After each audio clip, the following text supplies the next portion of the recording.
Le Doc Mayou. Docteur Mayou, bon matin. Catherine, Raphaël et Serge. Bon matin.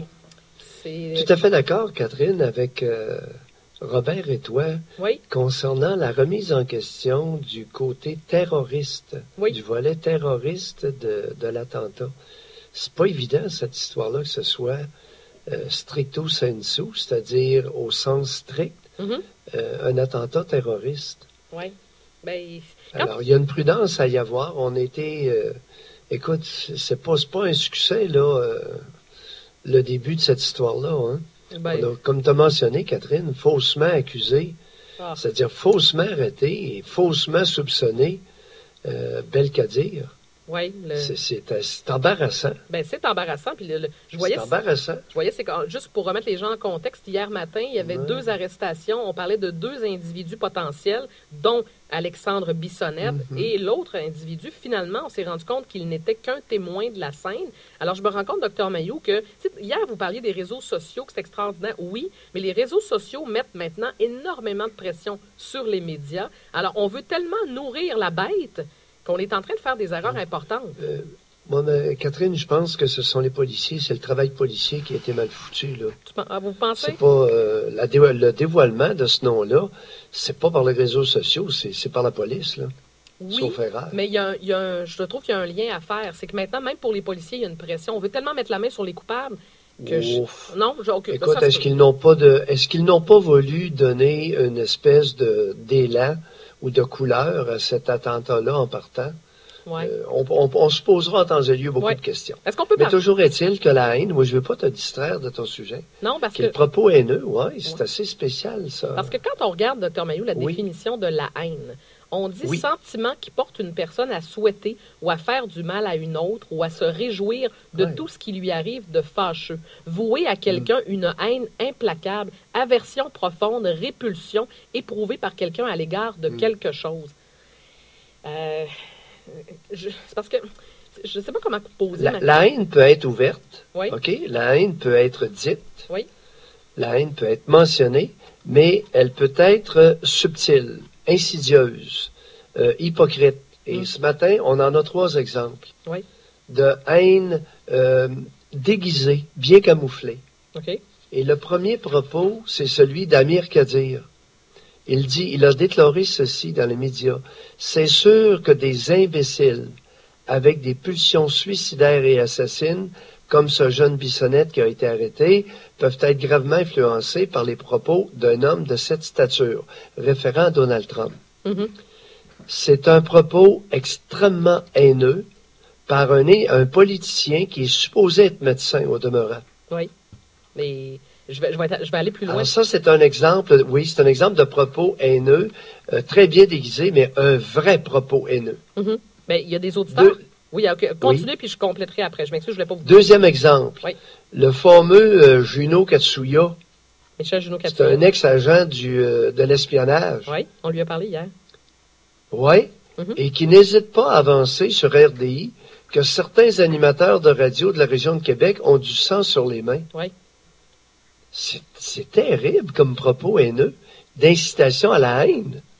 Les deux, Amir Kadir et Juno Katsuya, incitent à la haine ouvertement, mais de façon extrêmement bien enrobée. Et le troisième qui se dépasse ce matin, c'est le grand Barack Obama, qui est sorti de son silence pour, écoutez bien, saluer le sursaut citoyen à travers les États-Unis. OK, c'est-à-dire? Est-ce que cet homme-là, ce matin, n'invite pas à la révolte, à la haine de Trump, du président actuel, et à la révolte? C'est très... Il y a des haineux qui sont bien enrobés et vachement hypocrites. Alors, je vous écoute. Mais... Puis c'est drôle, vous n'avez pas nommé Donald Trump dans tout ça, parce qu'on dit souvent que Donald Trump incite à la haine. C'est la question qu'on posait à nos auditeurs. Comment vous le voyez? Est-ce que Donald Trump incite présentement avec son décret sur l'immigration à la haine d'une certaine façon? Non? Non, pas du tout. Ah non? Il fait ce qu'il a dit qu'il ferait s'il était élu président des États-Unis.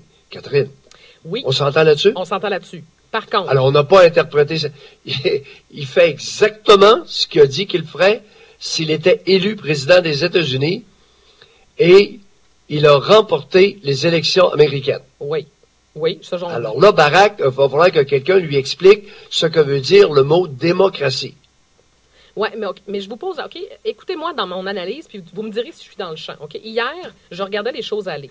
Quand on regarde Donald Trump dans sa façon de faire, c'est très rapide. Depuis qu'il est en poste, là, c'est un dossier après l'autre. Le fameux décret, OK, sur l'immigration, sa prise de position là-dessus. Ce qu'il dit, dans le fond, c'est qu'attendez, là, on ne fera pas rentrer n'importe qui chez nous, puis on va regarder, et il cible des pays en particulier, OK? Oui. Est-ce que quelqu'un...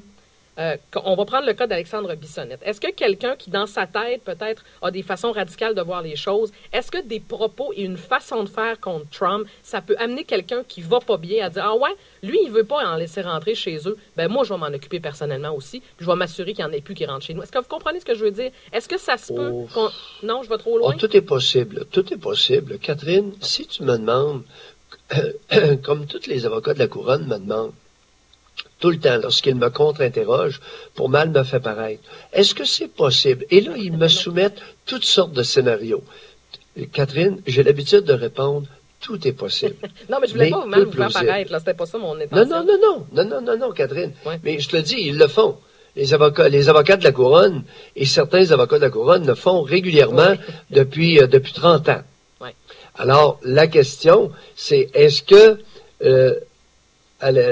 Bissonnette a été évalué par un psychiatre. Mm-hmm. Ça fait combien de temps qu'il est ce qu'il est? Oui. Est-ce qu'il a développé une condition psychiatrique? Ce sont toutes des questions qui vont être importantes. Mm-hmm.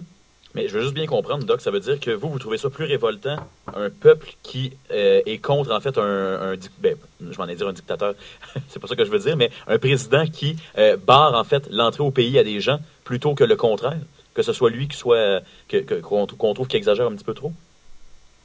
Mais écoute, on peut ne pas être d'accord, mais Raphaël, je comprends ton point. Il a dit qu'il ferait ça, hein, until we understand what's going on. Oui, il l'a fait. Il va bloquer l'immigration musulmane jusqu'à temps que le phénomène soit compris. Bon. Il a dit pendant la campagne électorale qu'il le ferait, et il le fait maintenant. Oui. Mais, Dr. Mailloux, on peut pas non plus... On peut ne pas être d'accord. Vous étiez pas d'accord avec lui. J'étais le seul à être d'accord avec cet individu-là 1 an avant son élection. En effet. Vous étiez tous en désaccord et vous l'êtes encore. Ben, oui. Vous avez le droit de ne pas être d'accord. Maintenant, vous avez l'obligation de respecter ceux qui l'ont élu. Oui, non, c'est pas ça mon point. point. Barack Obama est antidémocratique. Il est clairement antidémocratique en sortant de son silence et en incitant à la révolte contre son successeur. Oui, mais Dr. Mailloux... C'est inacceptable.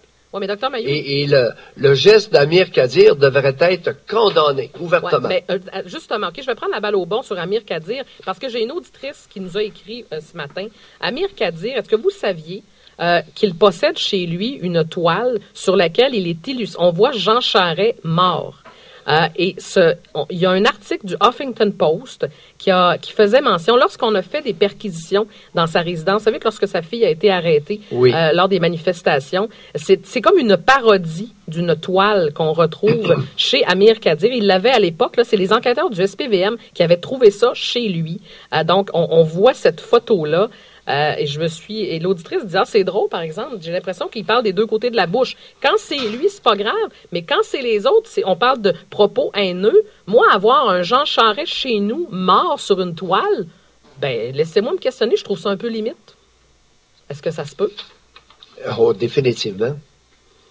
Et venant de la bouche d'un médecin, il n'a pas évalué Bissonnette, et Bissonnette va devoir être évalué sur le plan psychiatrique. Ben, j'espère que ça avant de conclure que c'est un terroriste, moi, j'ai eu l'occasion d'évaluer, et tout à l'heure, je voulais pas éviter le sujet, Catherine, Lépine. Je n'ai pas évalué Lépine, mais j'ai eu l'occasion d'étudier son manifeste. Okay. Et c'est avec un linguiste, et nous étions tous les deux d'accord que ce texte-là était incohérent. OK. Et l'incohérence est compatible avec une psychose, un peu comme la schizophrénie. Oui. Et il y a personne qui a relevé cette balle-là.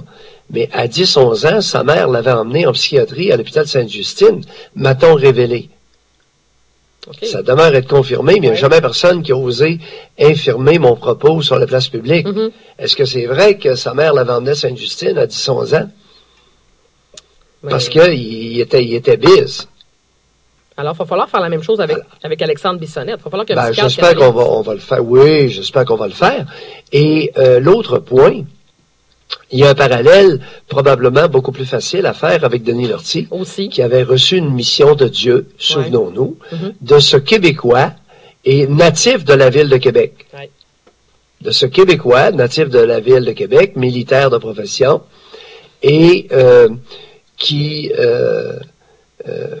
j'ai perdu mon idée, moi, matin. OK, ben, Raphaël avait un commentaire. Oui, mais parce que j'ai vu, en fait, une publication d'une internaute, et ça m'intéressait. J'ai retrouvé mon chose. Et qui avait reçu directement de Dieu la mission d'exterminer le PQ. Oui. Alors, il faudrait voir si le jeune Alexandre Bissonnette n'aurait pas un délire sous-jacent à son geste. Il y a une chose est certaine, docteur. Oui, Raphaël. Non, mais parce que vous parlez du portrait psychologique, fait que je me suis dit que j'allais embarquer. Il y a une internaute qui s'appelle Marie-Christine qui a écrit sur sa page Facebook: c'est bien le privilège du terroriste blanc de se faire tirer le portrait psychologisant d'une enfance marquée par l'intimidation dans les médias. C'est un choix narratif d'en faire le geste isolé d'un triste individu. Et je voulais savoir qu'est-ce que vous en pensez. Est-ce que c'est vrai que quand on associe ça à un terroriste blanc, on va tirer un portrait psychologique, tandis que ce soit un terroriste d'une autre nationalité, on ne tire pas un portrait psychologique autre? Non, c'est très facile comme... effectivement, les terroristes que nous avons eus, les terroristes blancs que nous avons eus au Canada, étaient des individus très dérangés mentalement.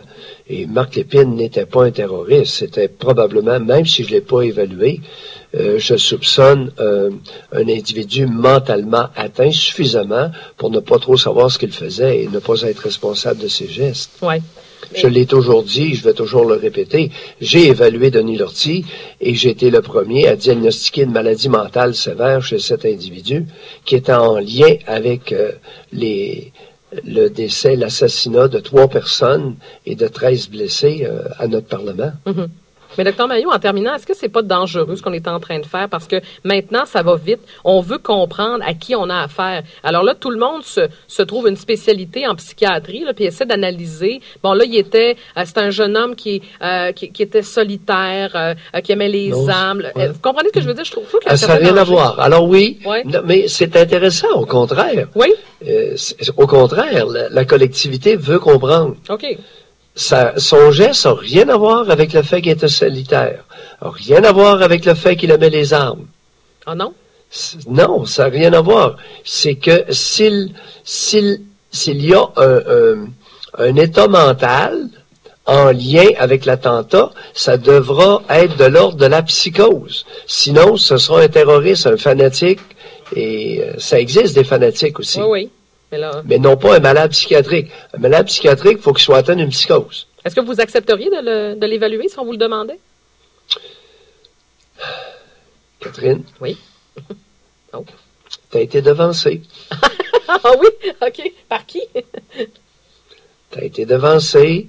Et écoute, attendez, là, la réflexion... Que vous nous dites, là, on vous a demandé de l'évaluer?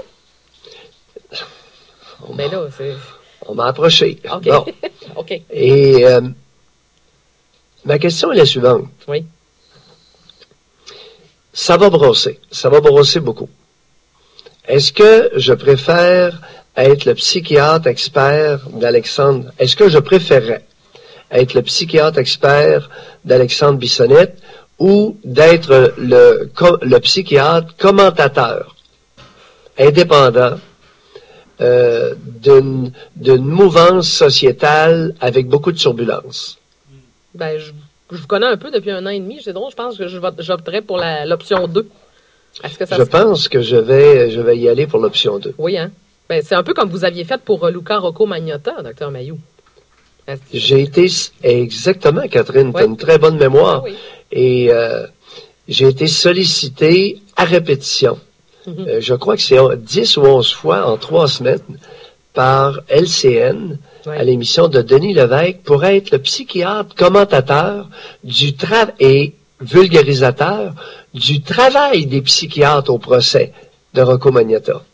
Ouais. J'ai beaucoup aimé l'expérience et je pense avoir la stature professionnelle pour bien jouer ce rôle. Et je vais aller plus loin que ça, docteur. Je verse dans l'humilité ce matin, non, mais n'est-ce pas? Mais oui, vous êtes tout en humilité, puis je vais en rajouter. Je suis pas sûre que je vais vous aider dans votre humilité, mais je pense que collectivement, docteur Mailloux, on a besoin que vous soyez... Juste dans la chronique de ce matin, là, on voit déjà les choses différemment. On a besoin de vous pour des cas comme ça, pour nous aider à comprendre des individus, au lieu de poser des diagnostics qui sont un peu, des fois, tout croche. Je pense que collectivement, on a besoin de quelqu'un comme vous qui... OK, on va placer les choses. Voici la situation. Alors, je vous propose l'option 2 aussi. Je vais me mêler de mes affaires après. Ça vous va? Catherine, oui. Écoute, je suis candide. Tu l'as été. Tu as été spontanée. Je suis candide. Oui. Et je crois, ma décision n'est pas ferme, mais je crois que je vais retenir l'option 2. OK. Ben, docteur Mailloux... Parce que quelqu'un d'autre, il y a des bons jeunes psychiatres qui vont pouvoir l'évaluer comme il faut. Oui. Et juste vous dire que je n'étais pas stagé en passant, oui. Je ne savais pas là, que vous... je l'ai lancé spontanément en ondes, on ne s'était pas parlé avant. Là. Je ne veux pas que ça a l'air arrangé, ce n'était pas le cas, je vous le rassure. Oui, j'ai été contacté hier soir, puis j'ai eu une discussion ce matin. Bon, donc, très tôt. Je vous ai senti, visiblement. À force de travailler avec vous, ça laisse des traces. T'as du flair, Catherine. Docteur Mailloux, on vous retrouve avec beaucoup de plaisir.